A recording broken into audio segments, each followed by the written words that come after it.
Assalamualaikum warahmatullahi wabarakatuh. Perkenalkan, nama saya Cahya Nitya Rizky Putri dari kelas 10 MIPA 2 dengan nomor absen 07. Saya di sini akan mempresentasikan tentang bab PKN yang berjudul Ketentuan UUD NRI tahun 1945 dalam kehidupan berbangsa dan bernegara. A. Wilayah Negara Kesatuan Republik Indonesia. 1. Memetakan wilayah Negara Kesatuan Republik Indonesia. Indonesia adalah negara kepulauan. Hal itu ditegaskan dalam pasal 25A UUD NRI tahun 1945 yang menyatakan bahwa Negara Kesatuan Republik Indonesia adalah sebuah negara kepulauan yang berciri Nusantara dengan wilayah yang batas-batas dan hak-haknya ditetapkan oleh undang-undang. Adanya ketentuan ini dalam UUD Negara Republik Indonesia tahun 1945 dimaksudkan untuk mengukuhkan kedaulatan wilayah Negara Kesatuan Republik Indonesia. Hal ini penting dirumuskan agar ada penegasan secara konstitusional batas wilayah Indonesia di tengah potensi perubahan batas geografis sebuah negara akibat gerakan separatisme serta tanpa batasan antar negara atau kependudukan oleh negara asing. Istilah Nusantara dalam ketentuan tersebut dipergunakan untuk menggambarkan kesatuan wilayah perairan dan gugusan pulau-pulau Indonesia yang terletak di antara Samudra Pasifik dan Samudra Hindia, serta di benua Asia dan Australia. Kesatuan wilayah tersebut juga menyangkut sebagai berikut. Pada tanggal 13 Desember 1957, pemerintah Republik Indonesia mengeluarkan Deklarasi Juanda.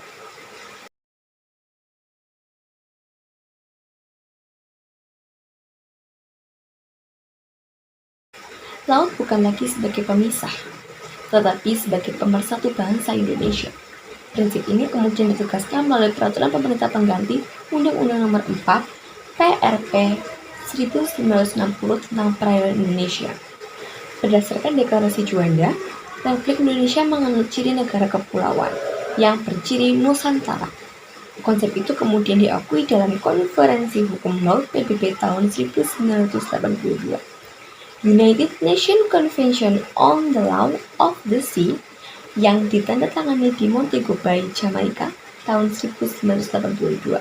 Indonesia kemudian meratifikasi United Nations Convention on the Law of the Sea tahun 1982 tersebut dengan menerbitkan Undang-Undang Nomor 17 tahun 1982. Sejak saat itu, dunia internasional mengakui Indonesia sebagai negara kepulauan. Sesuai dengan hukum laut internasional yang telah disepakati oleh PBB tahun 1982, berikut ini gambar pembagian wilayah laut menurut Konvensi Hukum Laut PBB.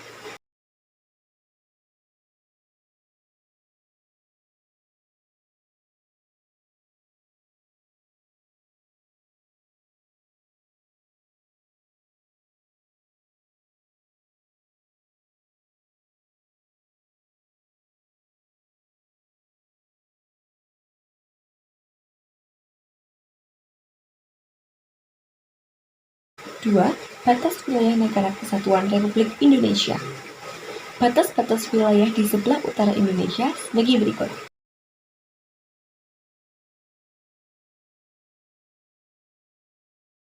Batas-batas wilayah Indonesia di sebelah barat sebagai berikut. Batas-batas wilayah Indonesia di sebelah timur sebagai berikut.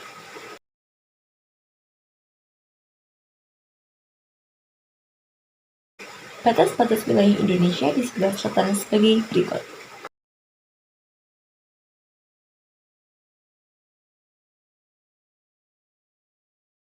Yang ketiga, kekuasaan negara atas kekayaan alam yang terkandung dalam wilayah Negara Kesatuan Republik Indonesia.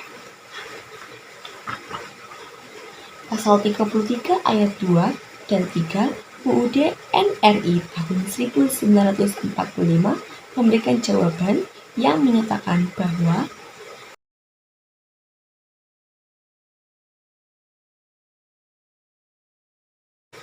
ketentuan di atas secara tegas menyatakan bahwa seluruh kekayaan alam dikuasai oleh negara dan dipergunakan untuk kemakmuran rakyat Indonesia. UUD NRI tahun 45 menyatakan bahwa negara mempunyai hak penguasaan atas kekayaan alam Indonesia. Maka, negara mempunyai kewajiban-kewajiban sebagai berikut.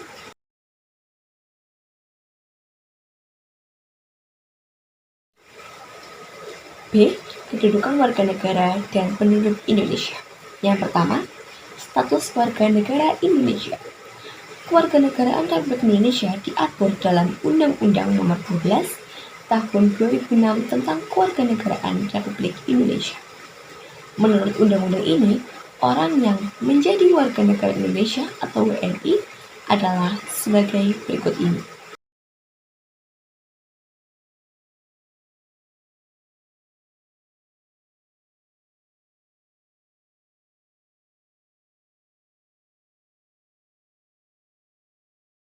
Salah satu syarat berdirinya negara adalah adanya rakyat. Tanpa adanya rakyat, negara tidak akan terbentuk. Negara mempunyai rakyat, penduduk, dan warga negara yang memiliki pengertian yang berbeda-beda. Pengertiannya sebagai berikut.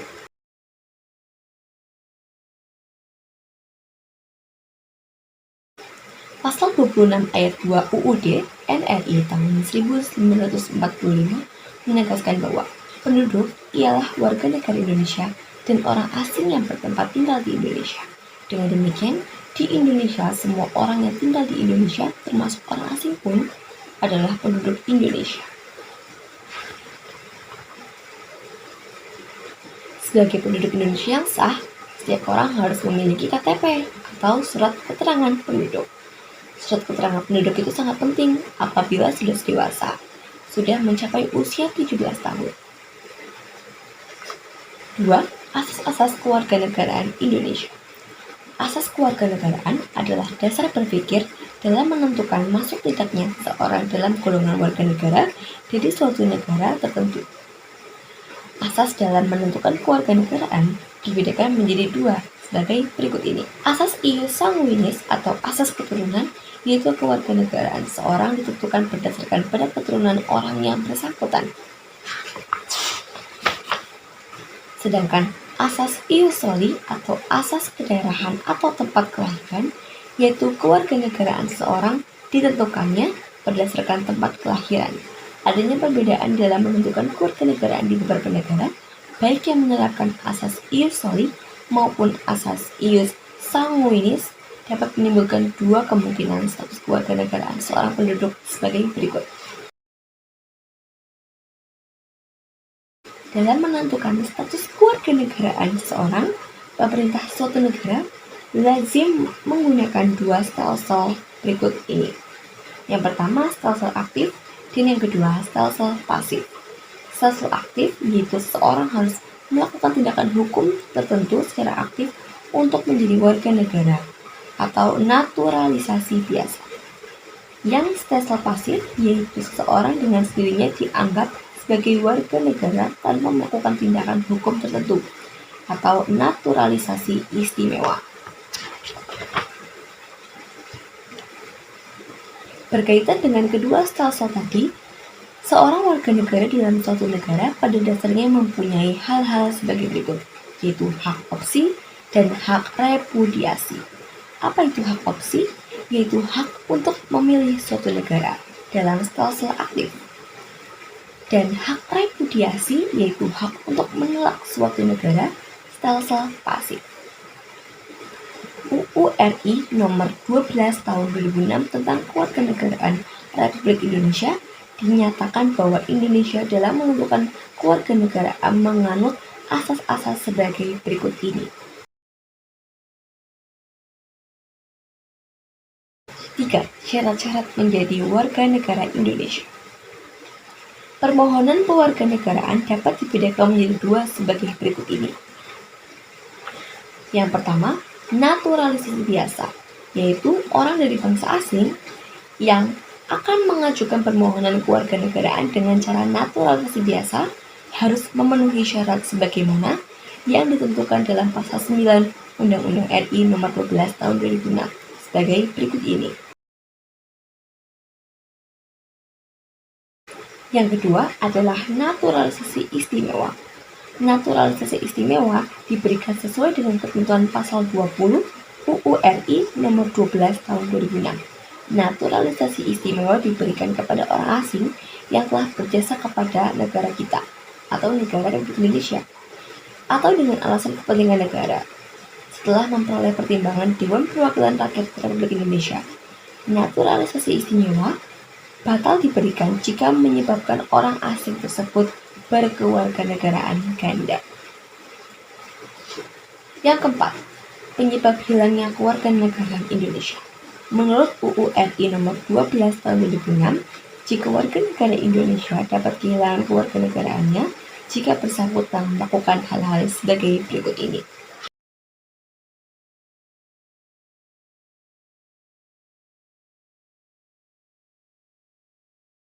C. Kemerdekaan beragama dan berkepercayaan di Indonesia. 1. Pentingnya kemerdekaan beragama dan berkepercayaan.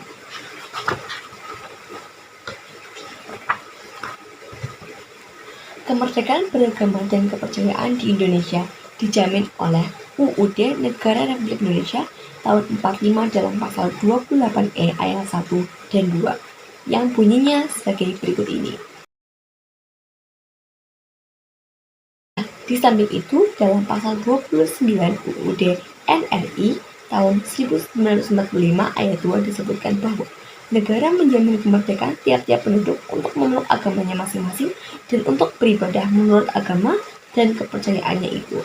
Kemerdekaan beragama tidak boleh dikurangi dengan alasan apapun, sebagaimana diatur dalam pasal 28I ayat 1 UUD NRI tahun 45 yang menyebutkan bahwa hak untuk hidup, hak untuk tidak disiksa, hari kemerdekaan pikiran dan hati nurani, hak beragama, hak untuk tidak diperbudak, hak untuk diakui sebagai pribadi di hadapan hukum, dan hak untuk tidak dituntut atas dasar hukum yang berlaku surut adalah hak asasi manusia yang tidak dapat dikurangi dalam keadaan apapun. Oleh karena itu, untuk mewujudkan ketentuan tersebut diperlukan hal-hal sebagai berikut ini. 2. Membangun kerukunan umat beragama. Di negara kita mengenal konsep trikerukunan umat beragama yang terdiri dari kerukunan internal umat seagama, kerukunan antar umat berbeda agama, dan kerukunan antar umat beragama dengan pemerintah. Kerukunan antar umat beragama dengan pemerintah maksudnya adalah dalam hidup beragama, masyarakat tidak lepas dari adanya aturan pemerintah setempat yang mengatur tentang kehidupan bermasyarakat. Yang terakhir adalah D. Sistem pertahanan dan keamanan negara Republik Indonesia. 1. Substansi pertahanan dan keamanan negara Republik Indonesia. Para pendiri negara melalui sidang BPUPKI telah mencantumkan upaya mempertahankan kemerdekaan Indonesia ke dalam Undang-Undang Dasar 1945 Bab 12 tentang Pertahanan Negara Pasal 30. Perubahan UUD NRI tahun 45 semakin memperjelas sistem pertahanan dan keamanan negara kita. Hal tersebut diatur dalam pasal 30 ayat 1 sampai dengan ayat 5 UUD NRI tahun 45 yang menyatakan sebagai berikut.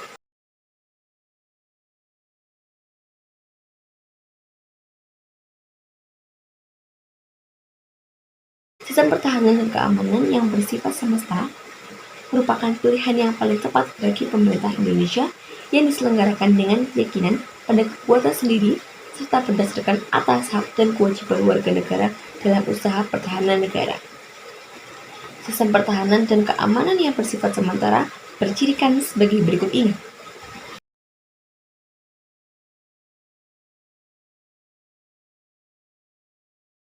Jadi, kesimpulannya adalah bahwa pertahanan dan keamanan rakyat semesta merupakan sistem yang terbaik bagi bangsa Indonesia. Cukup sekian presentasi dari saya. Mohon maaf apabila ada perkataan saya yang salah. Terima kasih. Wassalamualaikum warahmatullahi wabarakatuh.